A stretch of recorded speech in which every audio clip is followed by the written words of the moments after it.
సంవత్సర కాలం అయితే పూర్తయింది కదా, ఈ సంవత్సర కాలం వ్యవధిలో వాళ్ళ పాలన గురించి చెప్పాలంటే ఏం చెప్తారు?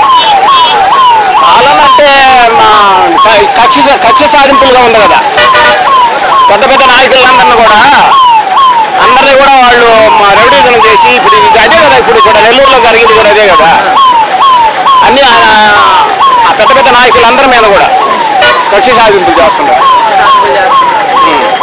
మరి ఇప్పుడు ఫేస్బుక్ చూసి వైసీపీ వాళ్ళకంతా భయం పట్టుకున్నట్టు కదండి?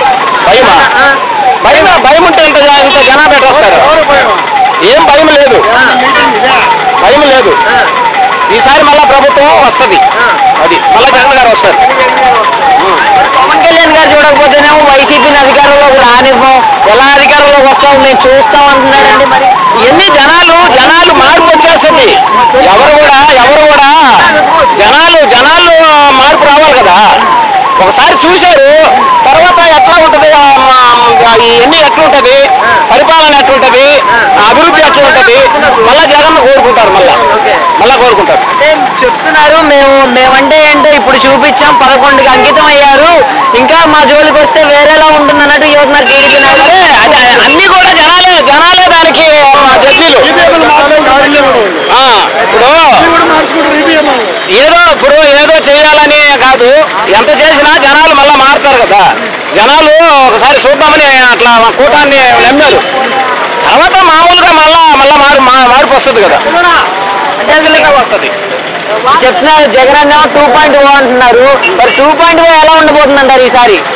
వచ్చే జగన్ ఖచ్చితంగా వస్తాడు. జగన్ ఈసారి వస్తాడు, మార్పు వస్తుంది.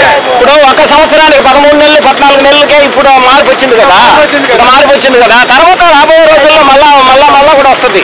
కాదండి, మరి ఇప్పుడు జగన్మోహన్ రెడ్డి గారిని అధికారంలోకి రానివ్వం, జగన్మోహన్ రెడ్డి గారిని అంటే మిథున్ రెడ్డి గారు అరెస్ట్ అయ్యారు కదా, నెక్స్ట్ జగన్ గారే అంటున్నారు, ఎలా ఉంటుందంటారు ఈసారి? మరి అరెస్ట్ గురించి చేయొచ్చు, చేస్తే ఏమవుతుంది, అది ఎంత మామూలే కదా, రాజకీయం అంటేనే మామూలు. చేయొచ్చు, అది కక్ష సాధింపులుగా లెక్కకు వస్తుంది కదా, జనాల దృష్టిలో వచ్చేస్తుంది. అలా చేయడం ధర్మం కాదు.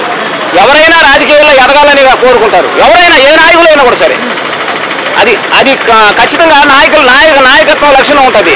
కానీ మామూలుగా తిట్టుకోవచ్చు, కానీ ఈ విధంగా చేయకూడదు. అంటే పవన్ కళ్యాణ్ గారు ఎలక్షన్ల ముందు ఏవైతే మాటలు చెప్పారో, అంటే 30,000 మంది అమ్మాయిలు మిస్ అయ్యారు, ఆయన కొన్ని మాటలు చెప్పారు కదా, ఆడపిల్లలు డేటా మిస్ అవుతుంది అనేసి మాట్లాడారు. మరి ఇప్పుడు ఎందుకని ప్రశ్నించట్లేదు ఆయన?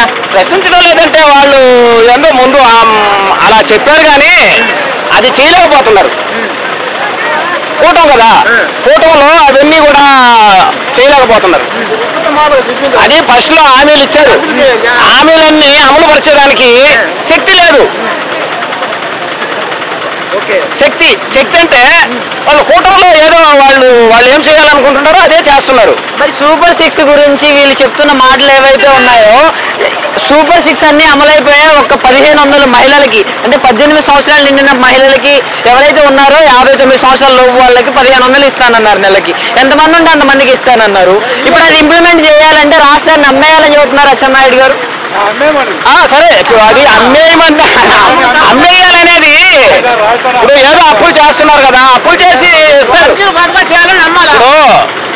ఆ అమలు అనేది లేటుగా చేసే ప్రయత్నంలో ఉండరు, వాళ్ళు లేటుగా చేస్తున్నారు. కానీ ఏ ప్రభుత్వం అయినా ఏదైనా చెయ్యొచ్చు, కానీ ఈ కక్ష సాధింపులు చేయకూడదు. అది కరెక్ట్ కాదని జనాల అభిప్రాయం అండి.